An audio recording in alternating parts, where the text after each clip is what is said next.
बादशाह अकबर के दरबार के अधिकांश मंत्री बीरबल से जलते थे। उन्हें बीरबल की अकबर से निकटता फूंटी आंख नहीं सुहाती थी। अकबर का बीरबल पर अतिविश्वास तथा हर बात पर बीरबल की राय को सर्वोपरि रखना भी वे कारण थे, जिसके कारण बीरबल दरबारियों की ईर्ष्या का पात्र था। दरबारी जानते थे कि बीरबल के रहते वे कभी बादशाह अकबर के प्रिय नहीं बन सकते।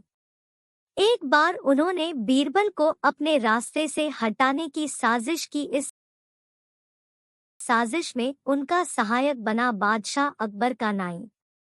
नाई को बादशाह अकबर के बाल काटते समय उनसे वार्तालाप करने का अवसर मिल जाता है। एक दिन बाल काटते हुए वह अकबर से बोला, बादशाह सलामत।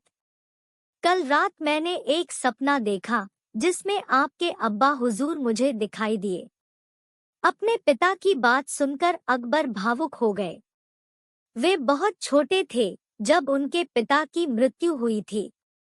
भावुक होकर उन्होंने नाई से पूछा, अच्छा, कैसे लग रहे थे अब्बा हुजूर? अपनी बात में अकबर को रुचि लेते देख नाई ने अपनी चाल चल दी, वो ठीक लग रहे थे हुजूर। उन्होंने मुझसे कहा कि वे स्वर्ग में हैं और बहुत आराम से हैं। बस एक चीज की कमी उन्हें खलती है। वह क्या? अकबर की उत्सुकता बढ़ने लगी। हुजूर, वहां उनका मनोरंजन करने वाला कोई नहीं है, इसलिए वे खुश नहीं रहते। स्वर्ग से जब भी वे बीरबल को आपको लतीफे सुनाते हुए देखते हैं तो सोचते हैं कि काश बीरबल उनके पास होता।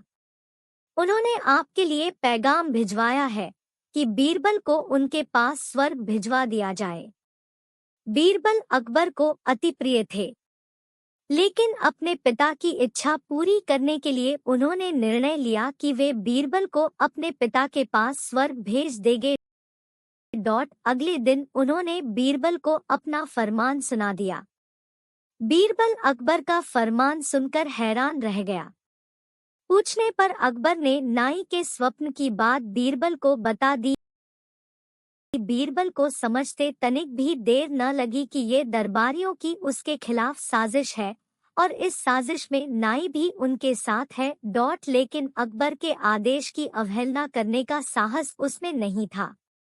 वह स्वर्ग जाने को तैयार हो गया, लेकिन उसके पहले अपने परिवार के साथ समय व्यतीत करने के लिए उसने कुछ दिन का समय मांग लिया।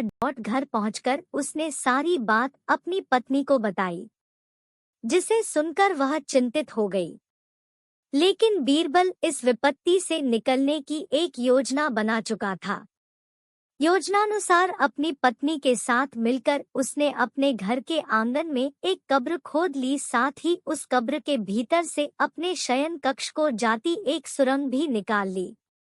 कुछ दिनों तक घर पर रहने के बाद बीरबल अकबर से मिला और बोला, जहांपनाह, अब मैं आपके पिता के पास स्वर्ग जाने को तैयार हूँ, किंतु आपसे मेरा निवेदन है कि मेरे परिवार की परंपरा अनुसार मुझे मेरे घर के आंगन में ही जिंदा दफना दिया जाए। अकबर बीरबल की बात मान गए और उसे उसके घर के आंगन में बनी कब्र में जिंदा दफन करवा दिया। योजनानुसार बीरबल कब्र से लगी सुरंग से होते हुए अपने घर आ गया। उसके बाद 2 महीने तक वह घर पर ही छुप कर रहा। 2 महीने बाद वो अकबर के दरबार में पहुंचा। सारे दरबारी उसे देखकर हैरान थे। बीरबल के बाल और दाढ़ी बढ़ी हुई थी और वह बड़ा ही विचित्र नजर आ रहा था। उसे इस अवस्था में अपने सामने देख अकबर ने पूछा, बीरबल, तुम वापस आ गए। हमें बताओ, हमारे अब्बा हुजूर कैसे हैं? और तुमने अपनी ये कैसी हालत बना ली है? सब ठीक तो है? जी जहांपनाह, स्वर्ग में सब ठीक है। मैं आपके पिताजी से मिला और उन्हें खूब सारे लतीफे सुनाकर उनका मनोरंजन भी किया। आपके पिता खुश भी बहुत हुए। लेकिन स्वर्ग में नाई का ना होना एक बड़ी समस्या है। इसलिए तो मेरे बाल बढ़ गए हैं और दाढ़ी भी आपके पिताजी के बालों और दाढ़ी की हालत तो मुझसे भी बुरी है। इसलिए उन्होंने स्वर्ग में आपके नाई को भिजवा देने का पैगाम भेजा है। इत्तेफाक से नाई भी उस दिन वही था। बीरबल की बात सुनकर उसकी सिट्टी पिट्टी गुम हो गई। इधर अपने अब्बा हुजूर की ये इच्छा भी पूरी करने के लिए अकबर ने नाई को जिंदा दफनाने का आदेश दे दिया।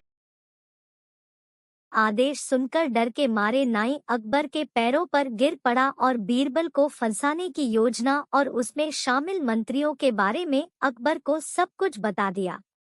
फिर क्या? साजिशकर्ताओं को उनकी साजिश की सजा मिलनी ही थी। अकबर ने सबको 50 से 50 कोड़े लगवाए। इस कहानी में बीरबल का चतुराई से संपन्न किया गया सामना, उसकी चालाकी और ज्ञान आपके शब्दों में सहायक रूप से प्रकट हुआ है।